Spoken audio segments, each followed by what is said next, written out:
7절과 8절 말씀입니다. 사도행전 18장 7절과 8절의 말씀 한 목소리로 함께 봉독합니다. 거기서 옮겨 하나님을 경외하는 디도 유스도라 하는 사람의 집에 들어가니 그 집은 회당 옆이라. 또 회당장 그리스도와 온 집안과 더불어 주를 믿으며 수많은 고린도 사람들 듣고 믿어 세례를 받더라. 아멘. 말씀을 관찰합니다. 첫 번째 질문에 바울이 복음을 증거할 때에 두 종류의 사람은 어떤 사람들입니까? 복음을 대적하는 자들과 또 복음을 듣고 믿는 사람들인 것을 볼 수 있습니다. 두 번째 질문에 복음을 듣고 세례를 받은 사람이 누구입니까? 회당장 그리스도의 온 집안과 또 수많은 고린도 사람들인 것을 볼 수 있습니다. 마지막 질문에 고린도 사람들은 복음을 듣고 무엇을 받았다고 나옵니까? 세례를 받았다. 이렇게 나옵니다. 복음은 생명입니다. 죽을 수밖에 없는 우리가 사망에서 생명으로 옮겨주시는 이 그리스도의 십자가의 사랑, 이것이 바로 복음입니다. 그리고 이 생명을 나누는 것, 이것이 또 전도이죠. 우리 주님이 교회에 맡기신 가장 위대한 사명입니다. 하지만 이 복음 전도는 단순한 열정만으로만 이루어지는 것은 또 아닙니다. 때로는 효과적인 전략, 즉 지혜로운 전략이 필요합니다. 오늘 본문의 사도행전 18장 7절과 8절을 통해 우리는 놀라운 한 회심의 사건과 그로 인한 전도의 폭발적인 확장을 보게 됩니다. 그렇다면 바울은 복음을 전함에 있어서 어떤 전략을 따라왔습니까? 한마디로 이것을 저는 key person 전략 또는 핵심 인물 전략이라고 말할 수 있겠습니다. 1차 전도행에서는 디모데라고 하는 인물을 통해서 그리하였고, 또 2차 전도행 중에 빌립보 감옥에서는 간수를 전도함으로 인해서 그 집안과 온 사람들, 주변의 사람들이 예수님을 믿게 했고, 또 자주장사 루디아를 통해서 복음이 이 빌립보 지역에 전파하게 했지요. 아덴에서는 아골라와 브리스길라 이 부부를 통해서 복음을 전도하도록 하더니, 극렬한 저항과 핍박이 있는 이 고린도에서는 회당장 그리스도를 통해서 수많은 사람들이 복음을 듣고 세례를 믿게 하고 있습니다. 이와 같이 바울은 복음을 전함에 있어서 이 핵심적인 인물을 통해서 복음을 증거하고 있는 것을 볼 수 있습니다. 앞에서 고린도 사람들이 대적하여 비방하거늘 바울의 옷을 털면서 이후에는 이방인에게로 가리라 라고 말하지요. 그러더니 7절에 뭐라고 나옵니까? 거기서 옮겨 하나님을 경외하는 디도 유스도라 하는 사람의 집에 들어가니 그 집은 회당 옆이라. 또 회당장 그리스도가 온 집안과 더불어 주를 믿으며 수많은 고린도 사람도 듣고 믿어 세례를 받더라 고백되어 있습니다. 회당장 안에서 바울의 복음을 증거할 때는 많은 사람들이 있어서 또 극렬한 저항이 있어서 믿지 못하는 것 같더니, 옆집 그리스도의 집에 가서 복음을 계속 증거할 때에는 이 회당장이 그곳까지 따라와 복음을 듣더니 결국 회심을 하는 사건이 벌어진 겁니다. 여기서 회당장이라고 하는 사람, 이 사람은 어떤 인물입니까? 당시 유대 공동체에서 신앙적 중심을 이루는 이 회당을 관리하는 책임자로서 종교적인 영향력은 물론 공동체 전체의 신뢰와 존경을 받는 인물이라고 할 수 있겠습니다. 그러한 리더가 바로 회당장이죠. 그런데 그런 인물이 예수 그리스도를 믿고 회심하는 사건이 벌어집니다. 세례까지 받게 되는 것입니다. 이 회심 하나는 단지 한 개인의 변화에 그치고 있지 않습니다. 그 회심으로 말미암아 그의 온 집안이 다 예수를 믿었다라고 말합니다. 뿐만이 아닙니다.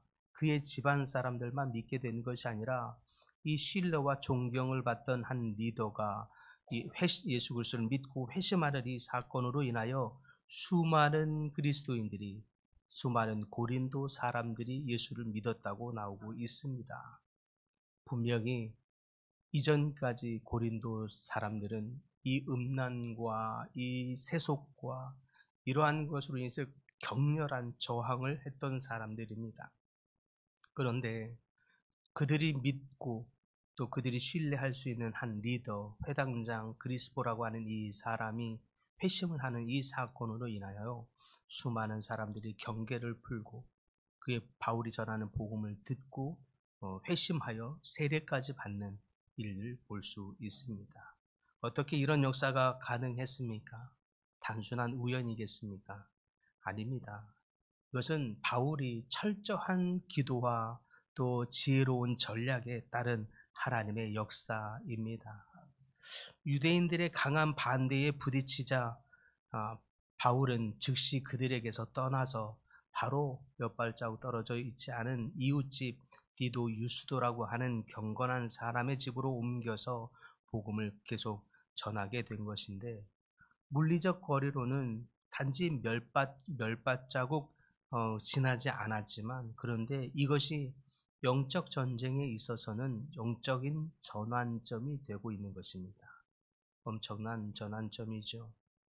그런데 그러므로 인해서 회당장 그리스도가 회심하고 수많은 또 사람들이 복음을 듣고 믿고 세례를 받는 역사, 이러한 전환이 이루어지고 있는 것입니다.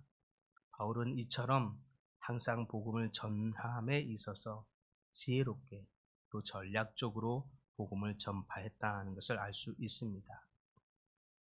전에 말씀드린 대로 고린도라고 하는 이 도시에서 오래 머물고 있는 이 까닭도, 이 도시는 무역과 상업의 중심지였고 또 도덕적으로 타락한 도시였지만 문화적으로 열려 있었기에 또 그곳을 바울은 주목하였고 전략적으로 효과적으로 이 지역이 전파되고 복음이 열리면 세계가 열방이 복음이 증거되는데 이 수많은 유동 인구를 통해서 전파될 수 있겠다라고 바울은 본 것입니다. 그래서 그는 헬라인과 유대인, 가난한 자와 부유한 자, 남성과 여성 모두를 포용하여 그들에게 복음을 나누었고, 특히 공동체에 영향을 줄 수 있는 인물이다라고 한다면 그분이 여성이건 남성이건 그 사람들에게 더욱 집중하여 복음을 피력하고 전파했던 것을 알 수 있습니다. 그리스보는, 오늘 본문에 나오는 이 그리스보는 바로 그러한 핵심 인물 중에 핵심 인물이지요. 이 한 사람의 회심을 통해서 공동체 전체가 영향을 받고 있습니다. 그래서 이 장면이 주는 우리에게 중요한 교훈이 있다면, 그래서 전도는 아무렇게나 아무 때나 전략적으로 아무렇게나 하는 것이 아니라 전략적으로 지혜롭게 해야 한다라고 하는 것입니다. 모든 사람에게 예수 천당 불신지옥 한다고 해서 복음이 증거되는 것이 아니라는 거죠. 어떤 사람에게는 예수 천당 불신지옥 하는 것이 효과적일 수 있습니다. 또한 어떤 사람에게는 또 더 다른 지혜로움으로 그들에게 다가가야 한다는 뜻입니다. 치열한 영적 전쟁의 현장, 바로 전도의 현장입니다. 이 전도하고 이 복음을 나누고 또 하나님의 열방에 우리 선교하고 하는 이 일에 가장 치열한 이 어둠의 세력이 공격하게 되는 것을 볼 수 있습니다. 이 어둠의 세력에 맞서기 위해서는 우리는 더욱 지혜로워야 하고 더욱 전략적이어야 합니다. 예수님조차도 무턱대고 복음을 증거하지 아니하고 12 제자를 선택하고 그 제자를 훈련시킴으로 그들을 통해서 열방에까지 복음이 증거되게 하는 전략적인 방법으로 나아갔다는 것을 우리는 성경 곳곳에서 볼 수 있습니다.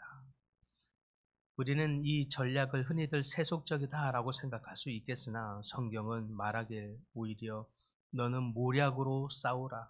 승리는 모사가 많음에 있느니라. 이 모략과 모사가 바로 지혜로움의 전략, 지혜로운 전략, 전략적인 지혜, 이것을 말하는 것이죠. 그러므로 지혜롭고 또 성령의 인도함을 따르는 이 전략, 그것을 통해서 복음이 효과적으로 증거되는 역사가 있기를 바랍니다. 사랑하는 성도 여러분, 복음은 누구에게나 열려 있습니다.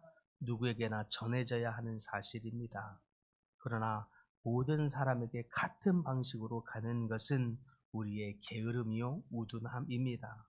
오늘 본문에 고린도에게 복음을 증거하는 바울처럼 더욱 효과적으로 더욱 지혜롭게 영향력 있는 사람들에게 복음을 증거함으로 말미암아 그들을 통해서 이 열방에게까지 복음이 증거되게 해야 한다는 사실입니다. 전도의 열매는 하나님께 주어진 것이나 우리는 그 열매를 맺기 위해서 씨를 뿌리고 물을 주며 최선을 다해 가꾸고 기도하며 준비하고 지혜롭게 전략을 짜서 복음의 씨앗을 어떻게 더 뿌릴 것인가, 또 물을 누구에게 줄 것인가, 또 어떤 사람에게는 복음을 제시하는 것보다 그 옆에 있는 엉겅퀴와 이 잡풀들, 이런 가시들을 걷어내고 뽑아주는 일을 해야 하는 것, 이것이 복음의 지혜로움입니다. 사랑하는 성도 여러분, 우리에게 주신 전도의 이 사명을 믿고 우리 지혜로움으로, 성령의 지혜로움을 구하심으로 더 수많은 사람들에게 복음을 증거하는 그 일에 쓰임받는 사랑하는 영혼의 모든 가족들 될 수 있기를 간절히 축복합니다.